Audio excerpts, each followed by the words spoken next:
Maham Donald Trump pa unong elam patmai cukari Iran ne Islam.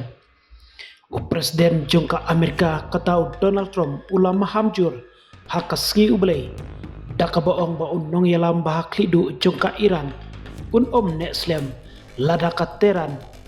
kamyo shwa ya kajing menjur jungu.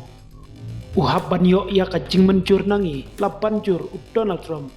bat ngikwa ban pentikna bangim don kam ban lek phaibyang manla ka shipos nem haba phimdon ya presiden kumanga uba omla banle iya kata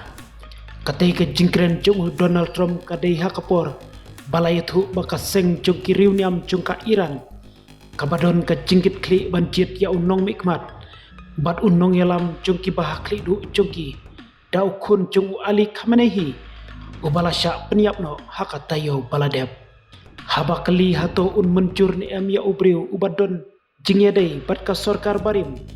Trom ula jubab ngakwa banjit ya unong yalam ubabha bat kidon shibun kibriu kibala banlong kibapiang ba hakaju kapor na kaliang ka Iran kelajit ya umoch taba Khamenei kum unong yalam bah klidu bat thamai jongka tang hadin shitayo bau kpa jong ulasya penyap kata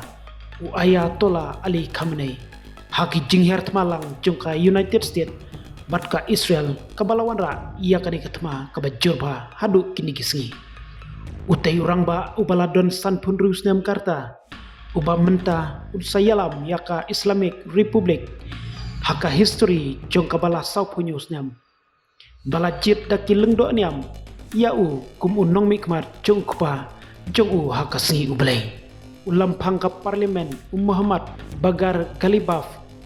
ula priang subha ia kani ke jingjit dakabaong baka jingbut ya unong elam bahaklidu bat thamai kadai ka kamram jongkaniam bat ka jaj penrio umoch taba Khamenei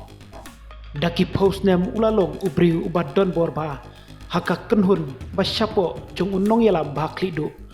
uba penroy ya ka jingedai kebajan bat ka IRGC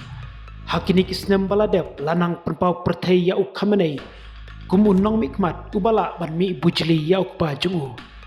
ka jingsha jit jungu kala banlong kadak baki kenhun jungka Iran kidang bat ya ka borsensar bat kani kala ban peni ya kidak kishin baka sorkar kamkwa bandon ka jingesuk bat ka Amerika kum juru de bat ka Israel hakum kani ka kep bakatma kadang jurba hapdeng jonggi.